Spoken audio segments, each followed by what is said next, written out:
فأعوذ بالله من الشيطان الرجيم بسم الله الرحمن الرحيم. Last lesson we spoke about, so this is the last chapter or the last part of Kitab al-Tahara. So after this, the chapter of Tahara will be finished and then we start namaz inshallah. So about two lessons left inshallah. So last lesson we spoke about those things which are considered a najasa, as impurities. Those things which are generally, like we say, napak, impure. So briefly just summarizing those things. So the two types of impurities. One is major impurity, one is minor impurity or heavy filth or light filth they call it. Heavy filth was blood which is flowing, so they call it spilt blood.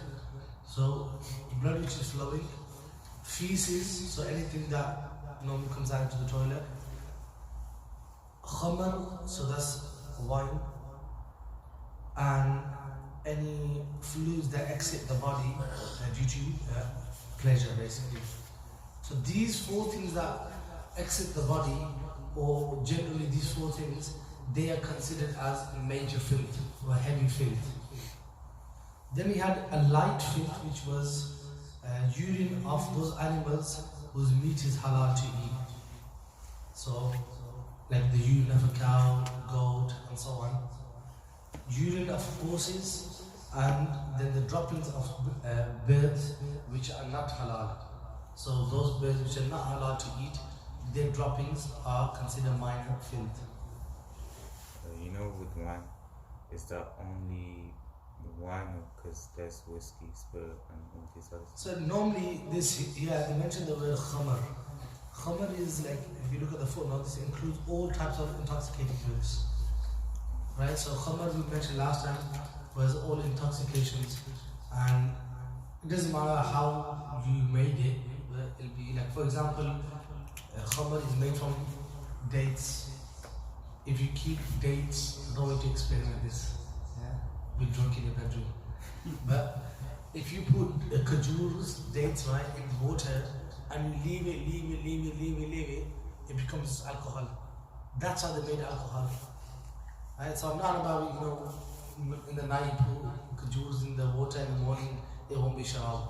I'm talking about weeks and months, and it's gonna absolutely stink. Right, but that's how they made alcohol. Same with grapes, for example. So normally this is how it was done. So when they talk about khamar here, they mean any intoxicating drinks. So any modern drinks that you get off, or the fancy bottles you get in the shops, right?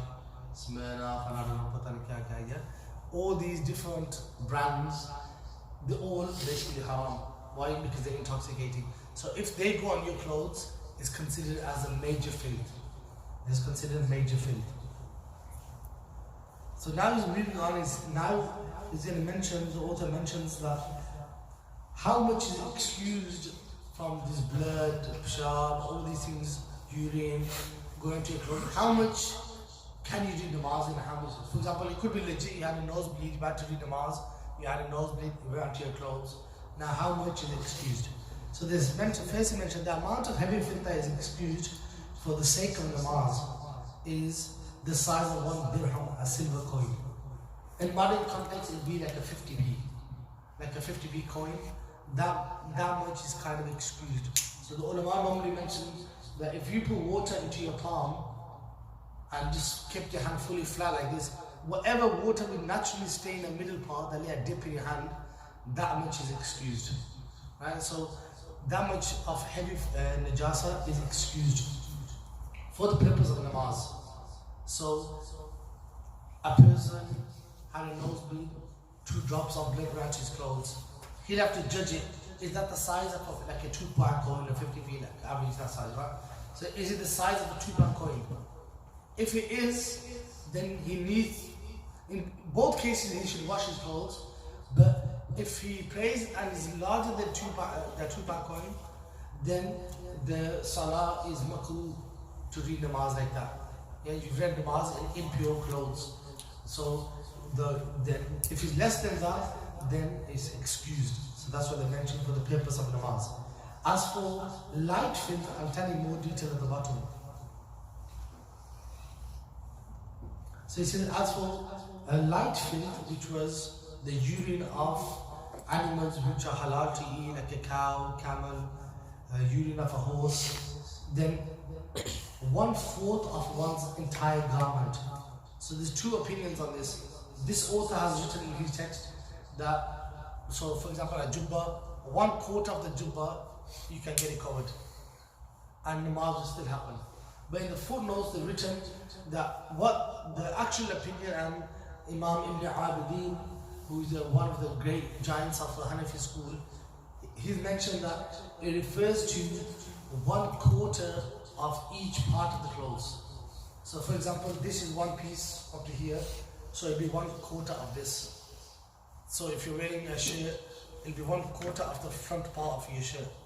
So each part of the clothes will be considered. So if you on your trousers, then each part of the trouser will be considered separately, and then a quarter of that part. It won't be the whole kapra like the author has mentioned here. So a quarter of that part of your clothes is excused for the purpose of the namaz.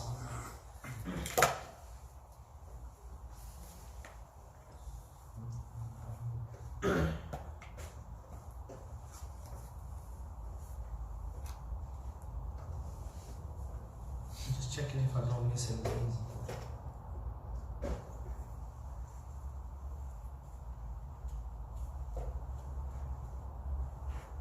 Okay, so they mentioned here that in regards to heavy filth, like urine or blood going on your clothes, it's makruh tahreemi for them to go on your clothes. It's to read namaz in that halat.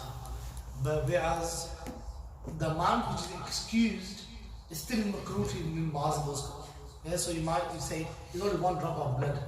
If you've got the means to clean that clothes, you clean those clothes. That's only in a majburi. It might be somewhere you don't have the water to clean it, namaz time is running out, then chalo, I can pray namaz, it's fine. It won't be makruh for you in that sense. But if you've got the means to clean your clothes, you still never cleaned it, then you are responsible. It is makruh tanzihi on the level of Isa, so it's like deemed as a minor sin.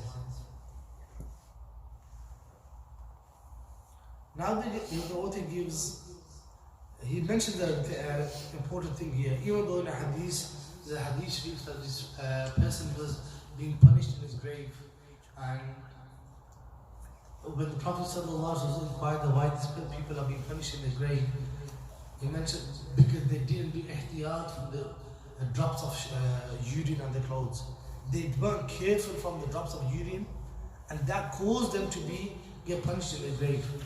Yeah, and this can easily happen, as like for example, once you got to the toilet, and we spoke on the chapter of Istinja in detail about this, but I'll just briefly mention it again, that when you go to the toilet, and once the urine drops have passed through the passage, there will always be 1 or 2 drops in there. That's what the ulama mentioned, that you cough. When you cough, not like loud, but even if you do it like that, you can feel pressure in your lower stomach. So any drops that in the passageway, they will come out. Or for a woman, the ulama in the row, that she waits a few moments even after she has passed her urine, then any urine drops that are still in the passageway, it's time for them to come out. But if you don't do that and you just get up, when you get up and now you're wearing clothes, that drop will come out your clothes. So this could be a means of where your namaz won't be accepted because you're reading namaz in impure clothes and your istinja is not done basically. So you need to be careful whilst using. But here the mention light spray of urine is excused. Even small dot like a pin drop size, right? This could be either yours, or if you're for example in the fields and you have done and different animals, right? Now that person, the cow or the bull, can urine anyway, right? So randomly, he's not going to say to you, I need to go to the toilet, and then so the person who has the farmer, you could say, he could possibly get it on his clothes. So obviously naturally when the animal starts urinating, the person moves back.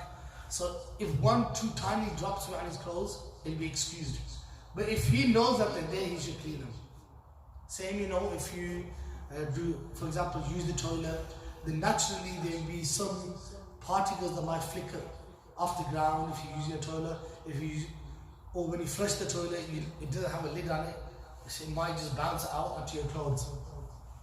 So if there's a small amount, you'll be excused. The following situations are examples of filth not transferring from one area to another. Now they're going to mention a few scenarios where how impurity can pass on to another kapra, like from one material to another material. So imagine if there was some impurity on the carpet here, if I read namaz or if I sat on it, is it gone on my clothes or not? So they're going to discuss or tell you about that. The first one they mention, the moisture that appears on a dry, pure garment after being wrapped in a damp, impure garment that will not drip if squeezed is not deemed impure. So now, for example, you have, I'll give you a real life example. A child has done peshab in his trousers. Right? Now, that trouser is wet.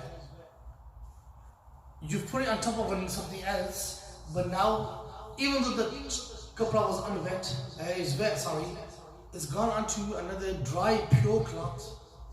If you don't see any signs of the impurity on there, that kapra is still clean. So if the full kapra was only urine, then if any moistures are on the next clothes, obviously it's peshab only. Now if it's been washed and it's still a bit impure, it might be like, for example, urine and water. So the kapra is wet, but it's got blood on it or it's got urine on it. Now, if you mature it or wring it, they call it, right, and the water would come out, then it can transfer onto the other kapra.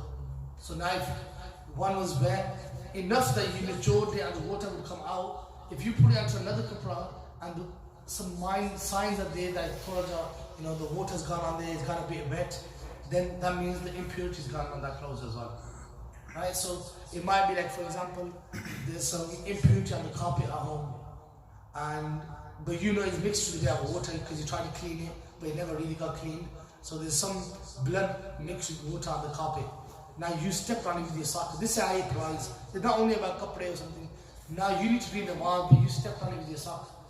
If your sock got a bit wet, and that was blood, for example, blood and water mixed, then your sock is kind of impure.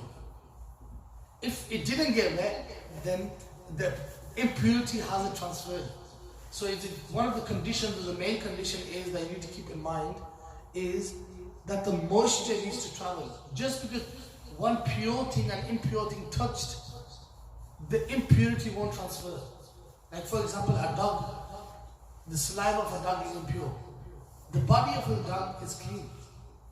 But if the dog is wet and then it touches you, and now your clothes are going to be wet, then you cannot walk. But if the dog was dry and it touched your clothes are still pure, because the impurity only spreads to water, you can say moisture or wetness. So if there's no wetness, then it won't spread like that as well. Another example, they give a clean foot that step, and your foot's wet. For example, you've done wudu now, and your foot is wet. You step on a floor which is impure. So your foot's wet, you stepped on a floor which is impure, without any trace of the filth appearing on the foot, then it is not deemed impure. So like for example, there was maybe blood droppings on the floor, and your foot was wet, you stepped on it by accident, you checked your foot, you stepped on it, you checked it, it's clean. You can't see any signs, it's still clean. As if there's no traces of that impurity on your foot. That you have to, obviously they give you one example, but you have to apply that. It could be on your hand, for example, you done wudu, you about to walk into the masjid, and outside one of the handles, it could be bird poo on there, right? Or it could be any kind of impurity on there. Now you touched it and you realize, oh, that's impure. You move your hand back, you check. If it's clean, then it hasn't come out to you, you're still fine. If obviously it's gone out to your hand, you only need to wash that part. Your wudu is still fine, you just need to wash that impurity off.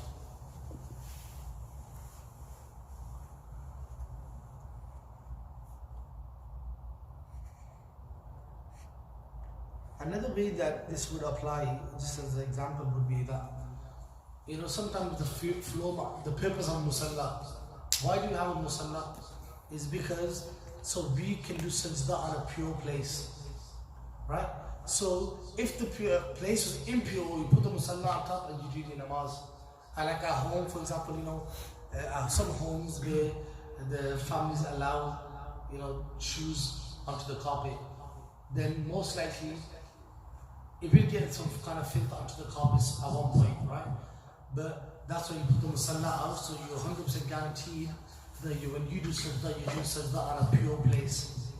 Now, if you know the floor is got some impurities on it, you took your jacket off, you put your jacket down, imagine you're traveling somewhere. Now you can pray your salah as long as the side you're praying on, it's clean. But if you lift your jacket, now you realize it's gone wet and it's got impure, now your jacket's got impure as well. But if you pick your jacket up and there's no signs or no wetness, then the jacket is still clean. So it won't be that your jacket is gone impure.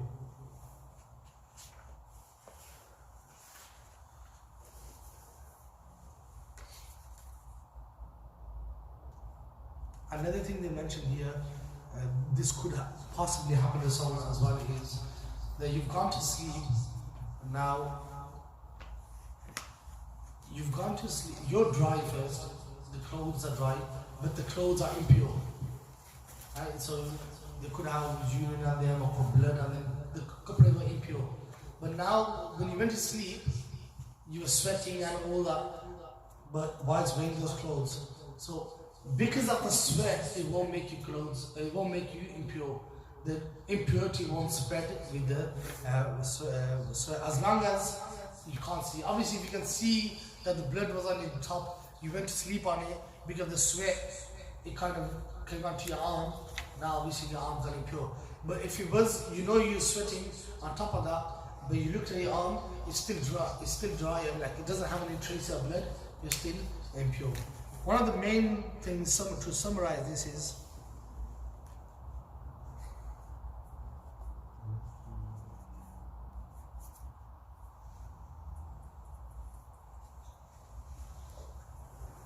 so just to summarize the top few points, the filth generally only spreads with water or moisture.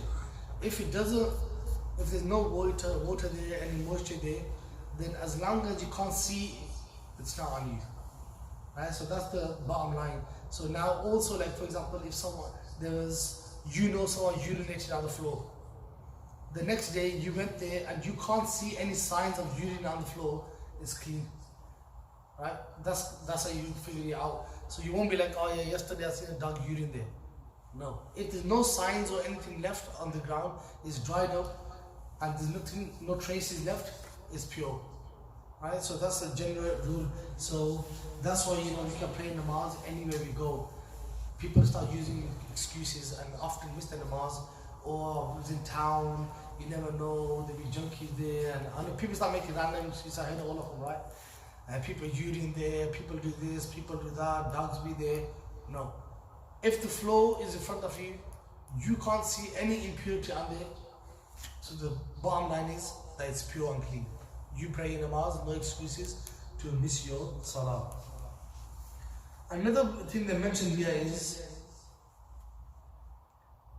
a complete chemical transformation is a means of purification of a filth itself, such as feces turning into salt or ashes. Now they mention here that it might have something which is impure, but because of the chemical transformation of that and change it through chemical, it might burn it through something, or you might even use it for whatever. And now because it's become ashes, but it was cow dung or something before, it was feces before. Now because you've put it on the fire, it's changed, it's become ashes. Now because it's changed from its original state, it won't be considered impure anymore. Right? So that same could be, like for example, now they're using labs, they use alcohol in labs. But after they go into the chemical, burning it, making whatever they're making, it loses that thing of intoxication about it. So it won't be considered impure anymore. Right? So sometimes, because the chemical change, a certain thing might contain alcohol, but it might still be allowed to be used. because it's not the same intoxicating alcohol, same in the, like hand sanitizers, because it goes through a chemical change. It's not the one saying you wouldn't get it and you drink it and you won't get intoxicated. That won't happen, right? So certain things, that's why you might read that. But if it's in food, then it's not allowed. Are you any question? Did you say that if it changes, then it's then it's pure? Yeah. So that's how they normally, like, for example, I'll give you like standard example would be like we have mouthwash. Mouthwash. That's got alcohol in it. Yeah, so mouthwash has alcohol in it. But I don't think that's the same intoxicating alcohol. That'd be like, but that's. But I'll have to double check that one for you. I'll have to check the mouth one for you. Depends on it. Every company has their own kind of guidelines, but the ones you are in the hand sanitizer, that's very powerful. So it's not the one that you get. Okay, that's like 70%. Yeah. So it's like a different level of alcohol and the strength of it. Because they don't expect you to drink it, and it says it's dangerous. Don't drink it. Whereas the hand sanitizer, I mean, the mouthwash is slightly different. Where is that you put into your mouth? So I'll double check that for you. If different companies might have a different style of what they put in, so that might be a slight. I'll have to double check that, inshallah. But would be like an example would be like, you know, leather we have, the leather shoes we wear, they're from cows, for example. But the cow itself, it's not going to be a zabar cow. So some things, because of the changing, so what do? They tan the material, they put, you know, leave it out in the sun, they put salt. Now they obviously do, but original labels for tanning was, they put it out into the heat, they put salt on top of it, and then over a certain few changes, it will become pure. Even if it's from a haram animal like a cow, which wasn't zabah, right? So it become pure through the process of tanning the leather. But similarly, like, so that'll be like a chemical change that happened to the material. And hence from a skin, it will go to become leather that is purified.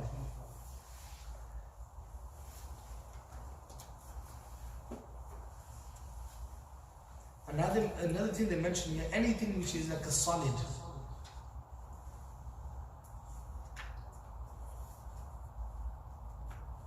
Like for example, you have a knife.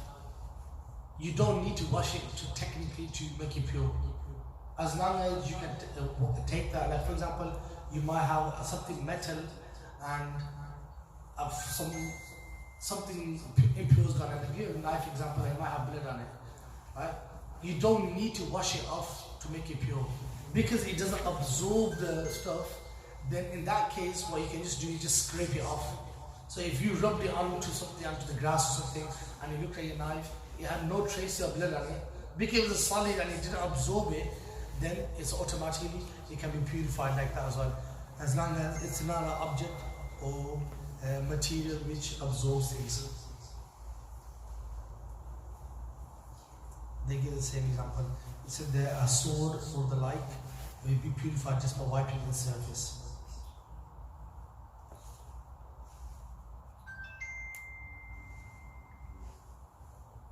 So it says here, the ground, like I gave an example before, the natural earth will be purified just by drying.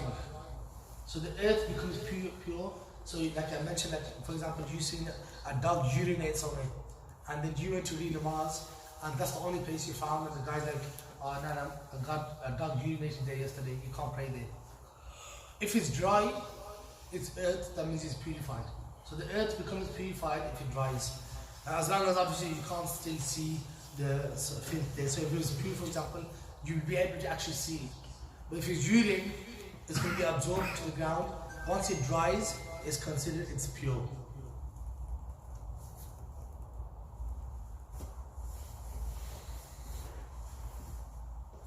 As a side note, they've given you that you can read namaz on it, but you can't do tayammum with that flow.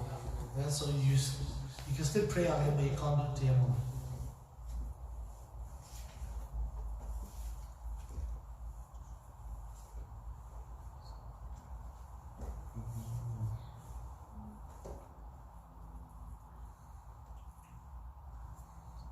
Another thing they mentioned here is that any thing that exits the body after arousal, after excitement, then that can be scraped off the clothes and it purify them. That is mentioned in a hadith that the clothes can be purified just by scraping them. But the method that we should apply is we should still wash those clothes. Make sure we wash those clothes and take those fluids off the clothes by washing them.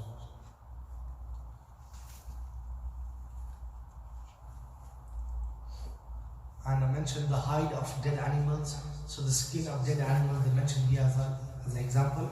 It can be purified by tanning. And tanning, I mentioned, like you put it out in the sun, you put some salts and stuff on it, and then through a chemical change, hence you have leather clothes that you're allowed to wear, even though the animal was haram.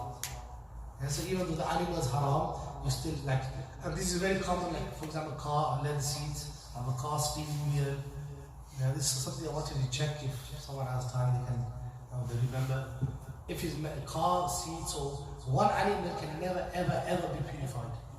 Right? And if you have shoes, whether you buy leather shoes, trainers, or school shoes for the youngsters, you have to double check and from the shop or find out what leather it is. If it's made from pig leather, then those, and this is something, a very common thing, those socks become impure. Pig is najasul ayn. Even if you wash it 1,000,000 times, it's still impure. So the leather which is made from pigs will remain impure. So often shoes are made from them, watch straps are made from those, that kind of leather. And so loads of different things are made from those materials.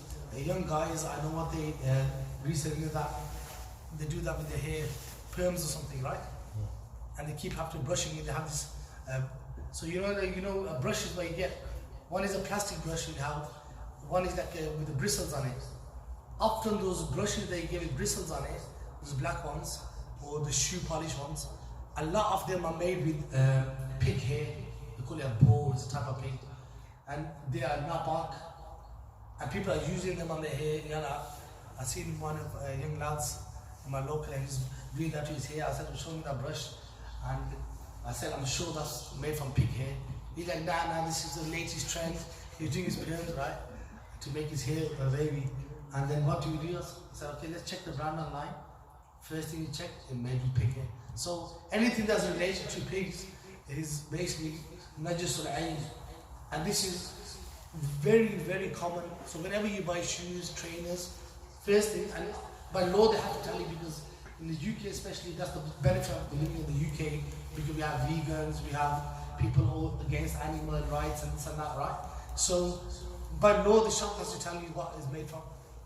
So if you go to JD's, all you need to do, my son will be weird, like strange guys buying trainers, that's what material it is. But by law you have that right, so you can just go to the counter and say, can you find out what leather these are made from? Or if there's any pig leather in these made. So they'll go up to the back, find out, or they just check wherever they need to check, and they'll tell you on the spot if it's what leather it is. So it's important that we do this, because any shoes that you have that are made from pig leather, for example, right? Soon as your sock touches them, it's considered impure.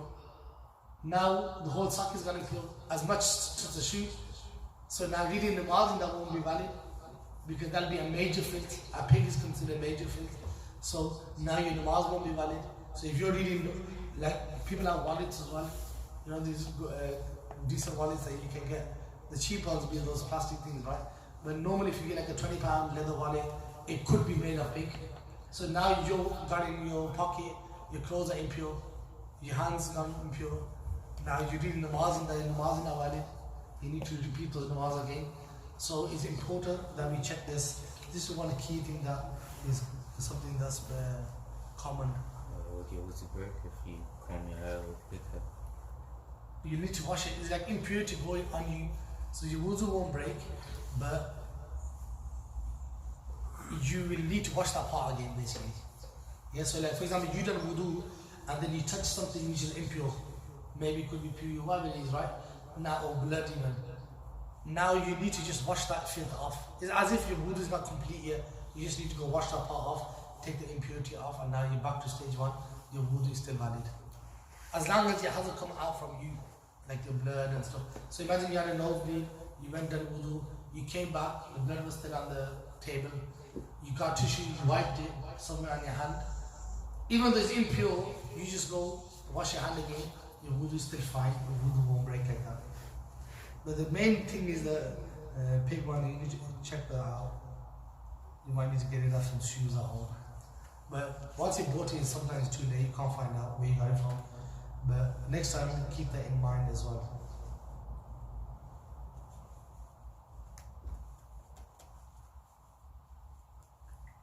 It says the hide of animals whose meat may not be eaten may also be purified by slaughtering according to the Sharia, as opposed to the meat which remains impure.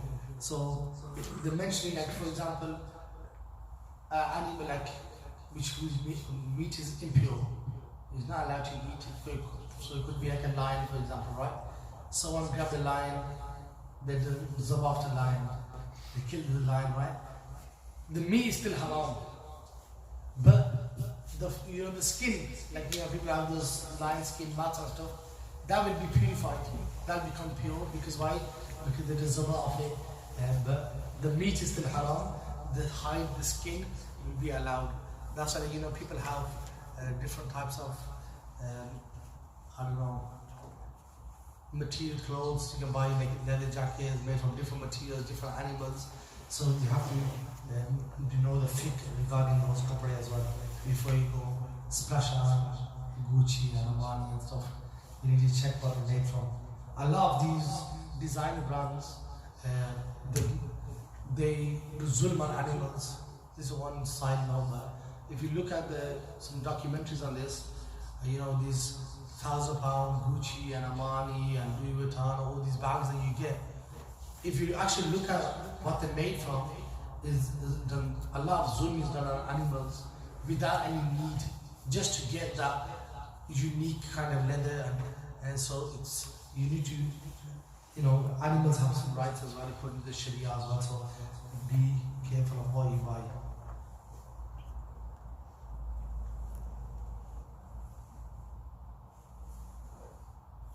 So now they mentioned just a list of things that we'll finish here today. Is some things that don't have blood flowing in them, they're not considered impure. So he says that anything, any body part that does not have flowing blood in it is not rendered impure upon death of the creature, such as hair. So hair, it doesn't have blood in it, so hair won't be, when the animal dies, it's like the fur, you could say, it won't be impure. Cut feathers as opposed to plucked ones, the ends of which are impure. So feathers of an animal, they're pure state, they don't have blood inside them. But obviously if you pull them out, the tip will have the root from the skin, or that'll be still impure, but the feather itself won't be impure. The horn of an animal is not impure. The claws, the bones, as long as there's no fat on the bones or any flesh or anything on them, these things are still pure. They won't be. So if you touch a bone on the street, you see, for example, and there's a bone on the street, you picked it up or you moved it to the side, your hand is not gone impure. They are not impure naturally in their normal state because they don't have blood in them. And the last line is a deer's pouch of musk, like the musk itself, is pure and may be eaten. The same ruling applies to zabad. I need to check what that is. But I'll check that out for next time. But generally, the pouch where the musk comes from, real musk comes from a deer, right? It's not made in, pure. That's why musk is an expensive item to get, or perfume to get, because it's from inside a deer. It's from like a pouch inside of a deer that holds the perfume in there. That's where real musk comes. So the hence has its smell that is lasting and is expensive as well. So it's not like the white musk that you buy from 199 from the shop, that's a fake, some lab made musk. Real musk, a small bottle would cost £100, £150 in the small 2 milliliter, 3 milliliter ones. That's how expensive proper musk is. So if you're being sold musk for $1.99 from some guy, then you know it's fake. Yeah, so real musk is considered pure, even though it's from inside the animal. Yeah, so it's pure. And the pouch that holds the musk is pure as well. If it was that, then the musk will become impure as well. And normally it's from a deer. Inshallah, next lesson we do from wells and the other two subjects, the Aqidah and Imam Ghazali's next lesson as well. Inshallah. Any questions? I know fiqh is a bit of a boring subject, but as far as you know, but once you've done it, then it's at least you know your halal and your haram. But it is a boring subject, but unfortunately you still have to do it. No questions? آمين اللهم آتنا في الدنيا حسنة وفي الآخرة حسنة وقنا عذاب النار ربنا